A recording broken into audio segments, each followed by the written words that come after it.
Hello viewers, greeting from doctor Suresh Jain.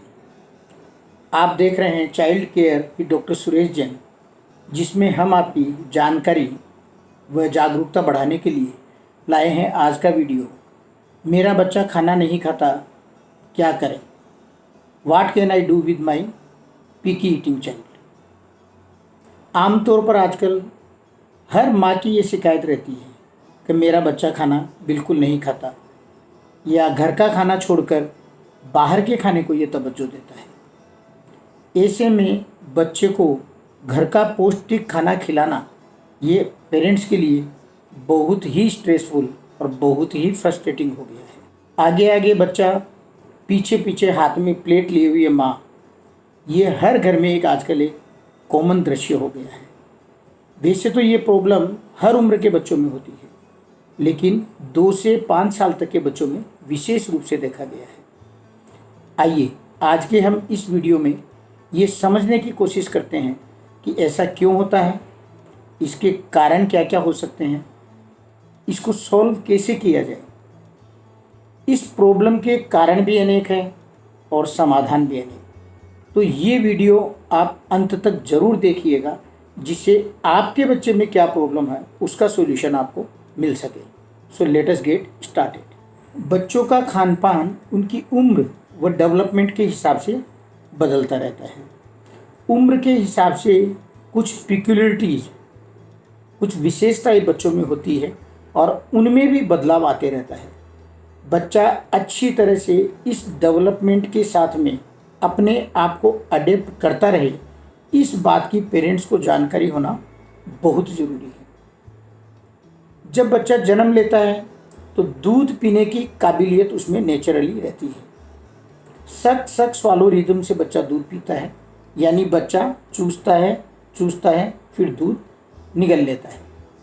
जब बच्चा 6 महीने का हो जाता है तो बच्चा बैठना सीखता है, बच्चे के दांत आने लगते हैं, बच्चे के मुंह व चेहरे की जो मसल्स है वह डेवलप होने लगती है, तो बच्चा च्यू और स्वालो रिदम में ट्रांसफ़र होने लगता है। इसका मतलब हुआ कि बच्चा जो भी हम सेमी सॉलिड या सॉलिड उसको देंगे, उसको वो च्यू करेगा, फिर च्यू करेगा और उसको स्वालो करेगा। ये जो परिवर्तन है सक स्वालो से च्यू स्वालो में, ये 6 से 12 महीने की उम्र के बीच में ही होता है और ये बहुत सेंसिटिव एज है बच्चे को चबाना और निगलना सीखने के लिए। दूसरा पॉइंट है कि पहले साल में बच्चे की जो ग्रोथ होती है वो बहुत रैपिड होती है। बच्चा अपने जन्म के वेट से 3 गुना हो जाता है 1 साल का होते होते, और उसके लिए उसको अधिक कैलोरी व अधिक न्यूट्रिएंट्स की ज़रूरत होती है। और जीवन में ऐसा 1 साल फिर शायद वापस कभी नहीं आता है जब बच्चे का वजन 3 गुना ट्रिपल हो जाए। बाद के वर्षों में ग्रोथ की रेट कम हो जाती है, स्लो हो जाती है, तो उसी के अनुसार कैलोरी रिक्वायरमेंट भी बच्चे की कम हो जाती है। छोटे बच्चों की जो स्टोमक की साइज़ है वो भी छोटी होती है। साधारणतः हम बोल सकते हैं कि बच्चे की बंद मुट्ठी के 2 से 3 गुना करीब उसके स्टोमक की साइज़ होती है।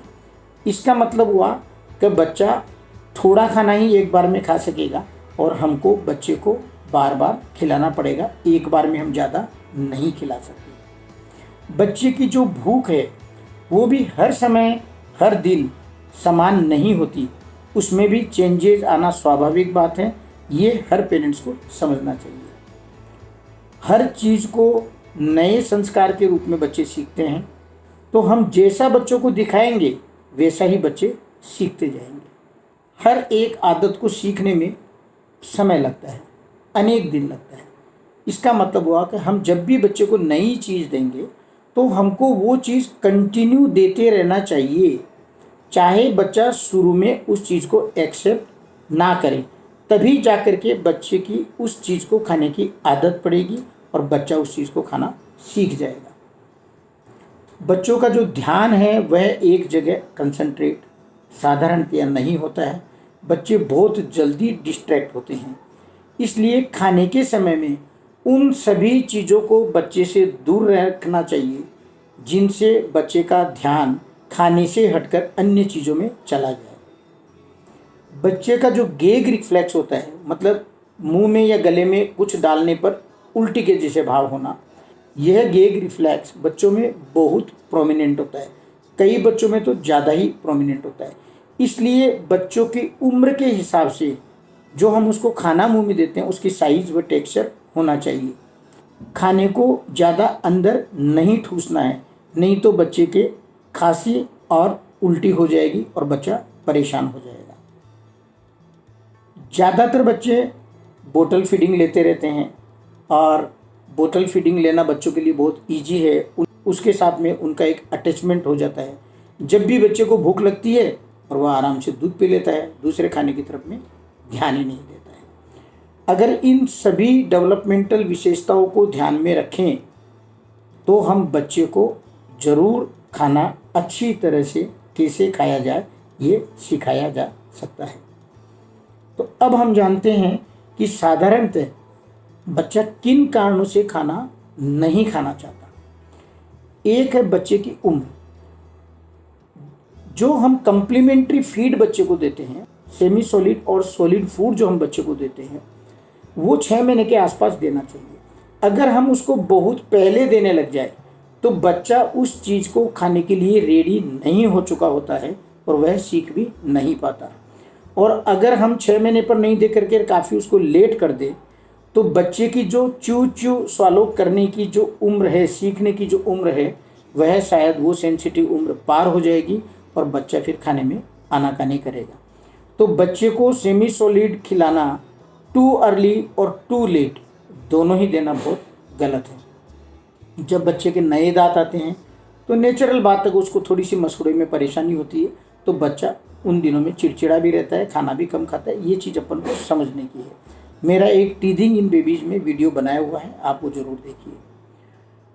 बच्चे डिस्ट्रैक्ट जल्दी होते हैं, तो टीवी हुआ, मोबाइल हुआ, कार्टून फिल्म्स हुआ या कोई भी चीज़ जिसमें बच्चा बिजी हो जाए और अपना खाना छोड़ दे, ये एक बहुत बड़ा कारण है कि बच्चा खाना नहीं खा रहा है। बच्चे का मूड का कोई भरोसा नहीं, और हर आदमी का मूड जब चेंज होता है तो नेचुरल बात है कि बच्चे का भी मूड चेंज होगा, और वो भी हर समय हर दिन सेम नहीं रहता। बच्चे की भी अपनी लाइक और डिसलाइक है, पसंद और नापसंद है, रुचि और अरुचि है, और हर समय ये भी सेम नहीं रहती। इस बात का हमको ध्यान रखना है। अगर बच्चे का पेट भरा हुआ रहे तो बच्चा खाना नेचुरली खाना नहीं चाहेगा, तो खाने के पहले स्नैक्स देना गलत है। और बच्चे को अगर कम भूख है तो उस समय हमको थोड़ा इंतज़ार कर लेना चाहिए कि बच्चे को जब भूख लगेगी तब खिलाएं। और बच्चा जब भी बीमार होता है तब नेचुरल बात है कि उसको भूख भी थोड़ी कम लगती है, उसका जीभ का स्वाद भी थोड़ा बदली हो जाता है और बच्चा इंटरेस्ट भी थोड़ा कम लेता है। इन चीज़ों को समझना है। तो आइए अब हम एक एक करके ये देखते हैं कि हमको क्या करना है। सबसे पहला पॉइंट है कि बच्चे को जो हम कम्प्लीमेंट्री फीडिंग देते हैं, सेमी सॉलिड और सॉलिड फूड जो हम खिलाना शुरू करते हैं, वह 6 महीने पर ही होना चाहिए। अगर बहुत जल्दी हम शुरू करेंगे तो गलत है, बहुत लेट शुरू करेंगे तो भी गलत है। दूसरा चीज़, सही टाइमिंग। थोड़ी ढिलाई के साथ हमको एक बच्चे का खाने का रूटीन ज़रूर बनाना चाहिए। बच्चों को भी ये पता रहना चाहिए कि खाने का समय हो गया है और उस समय वो खाने के लिए तैयार हो जाए। जब बच्चा 6 महीने का होता है तो उसको हम एक बार खिलाना शुरू करें और हर 1-2 सप्ताह के अंतराल के ऊपर में हम उसको एक एक बार फ्रीक्वेंसी बढ़ा सकते हैं कि बच्चा 9 महीने का होते होते कम से कम 3 मील और 3 स्नैक्स खाने लग जाए। इन खाने के बीच में करीब करीब 2 घंटे का इंटरवल भी रखना जरूरी है। हर मील का भी एक ड्यूरेशन हमको निश्चित कर लेना चाहिए कि बच्चा 30 से लेकर के 60 मिनट के बीच में अपने इस खाने को ख़त्म करे। इससे ज़्यादा बच्चे को एक मील में समय देना ठीक नहीं है। बच्चे को इस बात का एहसास होना चाहिए कि अगर मैंने मेरा मील इस स्टिपुलेटेड टाइम में फिनिश नहीं किया तो मम्मी शायद खाना हटा लेगी और मेरे को फिर वापस खाना नहीं देगी। अभी ऐसे भी हर समय बच्चे को भूख समान नहीं होती है, बच्चे की भूख भी कम और ज़्यादा होती है। हमको इस बात को एक्सेप्ट करना चाहिए। बच्चे की जो खाने की जगह है वो भी सही जगह होनी चाहिए। घर की कोई भी एक जगह को हमको निश्चित कर लेना चाहिए कि बच्चे को हम खाना इस जगह खिलाएंगे, तो बच्चे का उस जगह के साथ में एक संबंध स्थापित हो जाता है। सुविधानुसार हम वो फर्श भी कर सकते हैं और चेयर भी ले सकते हैं। उस जगह पर टीवी या अन्य जो ध्यान भटकाने वाली चीज़ें हैं उनसे वो जगह दूर हो। ध्यान अगर भटकेगा तो नेचुरल बात है बच्चा उन चीज़ों में बिजी हो जाएगा और खाना नहीं खाएगा। हमको बच्चे को सही फूड खिलाना है। पेरेंट्स का मकसद सिर्फ बच्चे का पेट भरना नहीं होना चाहिए। बच्चे को जो भी खिलाए वो हेल्दी हो, न्यूट्रिशियस हो, बैलेंस्ड हो, इस बात का हमको पूरा ध्यान रखना। जब भी हम नई चीज़ दें तो कम से कम 2 चीज़ों के बीच में 1 से 2 सप्ताह का इंटरवल रखें। एक चीज़ को जब बच्चा खाना सीख जाए तभी हम उसको दूसरी चीज़ शुरू करें। नई चीज़ जब भी दें थोड़ी थोड़ी मात्रा में दें, पतला व पेस्ट करके दें और धीरे धीरे हम उसको गाढ़ा वो मोटा बनाते रहें और उसकी क्वांटिटी भी बढ़ाते रहें बच्चे की एक्सेप्टेंस के अनुसार। ऐसे खाने नहीं देने हैं जिनसे चोकिंग होने का डर रहता है या गले में फंसने का डर रहता है। जब हम नई चीज़ शुरू करें तो एक बार में सिर्फ वो अकेला आइटम दे जिससे हमको ये चीज़ का पता चले कि बच्चे को कोई तरह का कोई एलर्जी तो उसको नहीं है और बच्चे को भी उसका टेस्ट, फ्लेवर और टेक्सचर का आभास हो। जब बच्चा खाना सीख जाए उस चीज़ को तो हम फिर उस नई चीज़ को दूसरी चीज़ों के साथ में मिक्स करके और मल्टी मिक्स बना करके खिला सकते हैं। हमेशा बच्चे को हर न्यूट्रिएंट मिलना ही चाहिए। Carbohydrate, protein, fats, vitamins, minerals, fibre, ये सारे के सारे बच्चे की खुराक में, बच्चे के आहार में मिले, इस बात का हमको पूरा ध्यान रखना चाहिए। प्रतिदिन हर फूड ग्रुप में से कोई न कोई एक आइटम हमको ज़रूर देना चाहिए जिससे सारे न्यूट्रिएंट्स बच्चे को मिल जाए और बच्चे को कोई भी तरह की डेफिशिएंसी भी नहीं हो। अनेक वेराइटीज़ के जो फ्रूट्स और वेजिटेबल्स हैं उनमें विभिन्न तरह के कलर होते हैं, फ्लेवर होते हैं, टेस्ट होते हैं, ये ज़रूर देने चाहिए। सबकी अपनी अपनी पसंद है, नापसंद है। ठंडा गर्म का ध्यान रखना है, पतले मोटे का ध्यान रखना है, मीठा और तीखा नमकीन का ध्यान रखना है, सिंपल व कलरफुल का ध्यान रखना है, क्योंकि हर बच्चे की अपनी अपनी पसंद है। इन चीज़ों का थोड़ा सा ध्यान रखना चाहिए। अगर किसी भी नए फूड को बच्चा पसंद नहीं करे तो थोड़ा हमको इंतज़ार करना चाहिए कि बच्चा सीख जाएगा। जब बच्चा नहीं सीखे तो हम उस नई चीज़ को, जो उसके फेमिलियर फूड है, जो हम पहले से उसको देते आ रहे हैं, उनके साथ में मिला करके भी हम उसको सिखा सकते हैं। फूड सेलेक्ट करते समय हमको इस बात का ध्यान रखना है कि फूड सीजनल हो, ट्रेडिशनल हो, कल्चरली एक्सेप्टेबल हो, हेल्दी हो, न्यूट्रिशियस हो, लोकली ग्रोन हो, ईजीली अवेलेबल हो और जहाँ तक हो सके इकोनॉमिकल भी हो। हमको कोई भी एक ऐसा ऑब्सेशन नहीं पालना चाहिए पर्टिकुलर फूड के लिए कि यह अगर बच्चा नहीं खाएगा तो इसका काम नहीं चलेगा। कोई ज़रूरी नहीं कि बच्चा पर्टिकुलर अनाज या पर्टिकुलर दाल या पर्टिकुलर फल या पर्टिकुलर हरा सब्जी ही खाए। चावल की जगह अगर वो दूसरा अनाज खा लेता है, मूंग दाल की जगह अगर वो दूसरी दाल खा लेता है, एप्पल की जगह अगर वो दूसरा सीजनल फ्रूट खा लेता है, लौकी की जगह अगर वो दूसरा हरा सब्जी खा लेता है, तो भी बच्चे को अच्छे से न्यूट्रिएंट्स मिल जाएंगे। इस बात का हमको भरोसा होना चाहिए। कई बच्चे दूध नहीं पीना चाहते लेकिन दही खाना चाहते हैं, कोई दिक्कत नहीं, दही में भी बच्चे को कैल्शियम और प्रोटीन पूरा मिल जाएगा। हम जो बच्चे को खाना दे रहे हैं उसकी प्रेजेंटेशन हमारी अच्छी होनी चाहिए। जब भी हम बच्चे को खाना परोसे तो प्रेजेंटेशन पर पूरा ध्यान देना चाहिए, क्योंकि आजकल के बच्चे बड़े चूजी हैं। अगर हम खाने को कोई मनपसंद शेप में या डिज़ाइन में अगर दे सकते हैं, कोई दिक्कत नहीं। आजकल डिज़ाइन के प्लेट, चम्मच, बाउल, कार्टून की डिज़ाइन के बर्तन मिलते हैं, तो इनमें अगर खाना बच्चे को दिया जाए तो बच्चा खेल ही खेल में इंटरेस्ट के साथ में उसका मन लगा रहता है और बच्चा खाना खा लेता है। कई बार हम डिश का नाम भी बच्चे की पसंद के अनुसार कर सकते हैं। बच्चे की पसंद के कई कार्टून कैरेक्टर होते हैं, उनके नाम के अनुसार डिश का नाम रखा जा सकता है, जैसे छोटा भीम का लड्डू। ये सब बच्चों को आकर्षित करने के तरीके हैं, हम कर सकते हैं। खाने का माहौल एकदम अच्छा होना चाहिए। खाने का समय खुशनुमा होना चाहिए, रोमांचक होना चाहिए, इंटरेस्टिंग होना चाहिए, न कि परेशानी भरा। It should be fun time, no battle time. बच्चे को हम खाना खिलाते समय ज्ञानवर्धक कहानियाँ, किस्से, उसके साथ हंसी मजाक थोड़ा कर सकते हैं।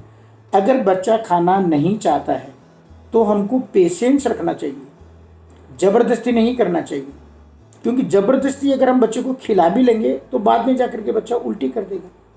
Never force feed the child, उसको मजबूर नहीं करें, उसको डराए नहीं, उसको धमकाए नहीं। जब भूख लगेगी तब बच्चा अपने आप आपको इंडिकेशन देगा और आप उस समय उसको आप खिला दीजिए। सेल्फ फीडिंग बहुत इम्पोर्टेंट है। जैसे जैसे बच्चा बड़ा होता है उसका आई, हैंड एंड माउथ का कोऑर्डिनेशन डेवलप होने लगता है। उस समय बच्चा अपने हाथ से खाना चाहता है। हमको इस बात को प्रोत्साहित करना चाहिए। जब बच्चा 8 से 9 महीने का हो उस समय हम उसको फिंगर फूड भी दे सकते हैं, जैसे फ्रूट्स व वेजिटेबल्स कतरन के हिसाब से। बच्चा फैलाएगा, बच्चा बिखेरेगा, बच्चा कपड़े गंदे करेगा, ये सब चीज़ें एक्सेप्ट करनी चाहिए। बिना गिरे तो कोई चलना भी नहीं सीखता है। जब हाथ से बच्चा खाना चाहे हमें उसको हेल्प कर देना चाहिए। बच्चा सीख जाएगा और ये हमेशा के लिए हमारे लिए एक अच्छी चीज़ हो जाएगी। हमको बच्चों के लिए रोल मॉडल बनना चाहिए, आदर्श बनना चाहिए। बच्चे जैसा देखते हैं वैसा करते हैं। घर में बड़े जैसा खाते हैं वैसा ही बच्चा खाना शुरू कर देते हैं। अगर हमें कोई चीज़ बच्चे को खिलानी है तो पहले हमें उसके सामने ये चीज़ खानी चाहिए, और अगर हम चाहते हैं कि हमारा बच्चा ये चीज़ नहीं खाए तो उस चीज़ को हमको भी अवॉइड करना चाहिए। ऐसा नहीं हो सकता कि बच्चे को तो हम कोई चीज़ खाने के लिए मना करें और बाकी घर के सभी लोग वही चीज़ बैठ करके उसी के सामने खाना शुरू करें। Avoid junk unhealthy food. पेट भरने से ज़्यादा इम्पोर्टेंट है बच्चे को हेल्दी खाना देना, क्योंकि जंक फूड से पेट भरने से, अनहेल्दी फूड से पेट भरने से हमारा बच्चे का हेल्थ ठीक नहीं रह सकता। हमको अपने स्टैंड को क्लियर रखना चाहिए। ऐसा नहीं होना चाहिए कि एक फूड को एक दिन तो हम परमिशन दे देते हैं और दूसरे दिन उसी फूड के लिए हम बच्चे को मना कर देते हैं। ऐसा करने से बच्चा कंफ्यूज हो जाता है और वो हमारी बात भी मानना बंद कर देता है। सीधा सा एग्जाम्पल है वेजिटेरियन और नॉन वेजिटेरियन फैमिली में। वेजिटेरियन फैमिली वाले कभी भी बच्चे को दिखाते ही नहीं है नॉन वेज फूड, तो बच्चा कभी भी डिमांड भी नहीं करता है नॉन वेज फूड की। एक बहुत इम्पोर्टेंट जो बाधा आती है बच्चे को खाना खाने में वो है बोतल फीडिंग। जो बच्चे बोतल फीडिंग करते हैं उनकी बोतल 12 महीने के बाद से छुड़ाना शुरू कर देना चाहिए और 1-2 महीने के अंदर अंदर ये छुड़ा देने चाहिए, क्योंकि बच्चे बोतल से बहुत इजीली दूध पी लेते हैं और उनका पेट भर जाता है, इसलिए वो दूसरा खाना फिर नहीं खाना चाहते। व्यर्थ के अनटाइमली स्नैक्स बच्चों को नहीं दें। भोजन करने के कम से कम 1-2 घंटे पहले कोई भी तरह का स्नैक्स नहीं दें, क्योंकि उससे पेट भर जाता है, फिर बच्चा खाना नहीं चाहता। कुछ भी स्नैक्स का मतलब चिप्स हुआ, मिठाई, चाट, biscuits, cookies, cake, fruits, juice, ये सारे के सारे भूख को मार सकते हैं। स्नैक्स के और मील के बीच में सफिशिएंट गैप रखना चाहिए। बच्चे को कभी भी लालच नहीं देना चाहिए, ब्राइब नहीं करना चाहिए। हमारी कोशिश यही रहे कि बच्चे को अगर भूख लगी है तो बच्चा खाना खा ले, क्योंकि ब्राइब देना बहुत ज़्यादा काम, बहुत दिनों तक काम नहीं करता और ये बच्चे की आदत और वह स्वभाव दोनों को ख़राब और कर देता है। जितना भूख होगा बच्चा अपने आप उतना खाना खाएगा। ये ज़रूरी नहीं कि बच्चा आप जितना प्लेट में लाए हो उतना खाली करें। बच्चा अगर एक बार मना कर दे तो आप अपने आप को डिसएंगेज कर लीजिए, आप दूर हट जाइए और बच्चे को जब भूख लगेगी बाद में तो बच्चा आपको बताएगा और आप उसको खिलाइए। अगर बच्चा एक खाना पसंद नहीं करता है तो कभी भी उसको उसकी पसंद का दूसरा बैकअप फूड नहीं देना चाहिए। नहीं तो बच्चे की एक आदत पड़ जाती है कि अगर मैं खाना नहीं खाऊंगा तो मेरी डिमांड के अनुसार मेरे को ये खाना दे दिया जाएगा और बच्चे फिर अपनी ही पसंद की अनहेल्दी फूड ही खाते रहते हैं। तो मेरे हिसाब से इस टाइप के बैकअप फूड का कोई प्रोविज़न नहीं है। जब बच्चा एक नया आइटम खाना शुरू कर दे तो हमको उसको प्रेज़ करना चाहिए। बच्चा जब अपना खाना पूरा टाइमली फिनिश करे तो भी हमको प्रेज़ करना चाहिए। कई माँ को मैंने बोलते हुए सुना है, जैसे ही बच्चा खाना फिनिश करता है माँ बोलती है मेरा बेटा राजा बन गया। फैमिली टाइम भी रखना चाहिए। कोशिश करनी चाहिए हमको कि कभी कभी सारे फैमिली मेम्बर एक साथ बैठ करके खाना जरूर खाएं, क्योंकि बच्चा जैसा देखता है वैसा ही करता है। अगर कोई आइटम उसको नहीं भी पसंद है और अगर दूसरे लोग खा रहे हैं तो बच्चा उसको खाना सीख जाता है। दूसरे छोटे बच्चों को खाते हुए देख करके बच्चा बहुत जल्दी सीखता है। हमको ऐसी कोशिश करनी चाहिए कि बच्चे के साथ में दूसरे छोटे बच्चे खाना कभी कभार खा लें। हमको बच्चे को भी इन्वॉल्व करके रखना चाहिए। कोई भी खाने की सामग्री खरीदने से लेकर के उसकी प्रिपरेशन तक की प्रक्रिया में बच्चे को कहाँ न कहाँ हम इन्वॉल्व कर सकते हैं। मार्केटिंग में हम उसको साथ में रख सकते हैं। फ्रूट्स और वेजिटेबल्स की सफाई धुलाई उनसे हम करवा सकते हैं। फ्रूट्स और वेजिटेबल्स को टुकड़े करना काटना हम करवा सकते हैं। प्लेट्स को और दूसरे बर्तनों को साफ़ करना हम उनको सिखा सकते हैं। मतलब छोटे छोटे कामों में हम उनका हाथ बंटवा सकते हैं। और ध्यान ये रखना है हमको कि कोई भी ऐसा काम नहीं करने दे जो उनको इंजोर कर दे। आशा करता हूँ कि ये वीडियो आपको ज़रूर यूज़फुल होगा, हेल्पफुल होगा, आपकी जानकारी बढ़ाएगा और आपकी प्रॉब्लम को भी सॉल्व करेगा। अगर आपको ये वीडियो पसंद आया आप लाइक करिए, अपने फ्रेंड्स व रिलेटिव्स के साथ में इसको शेयर करिए। अगर कोई भी आपकी क्वेरी है तो ज़रूर आप कमेंट करिए। और अगर अभी तक आपने मेरे चैनल को सब्सक्राइब नहीं किया है तो ज़रूर सब्सक्राइब करिए। आपको बच्चों की हेल्थ के बारे में वीडियो मिलते रहेंगे। Thank you very much.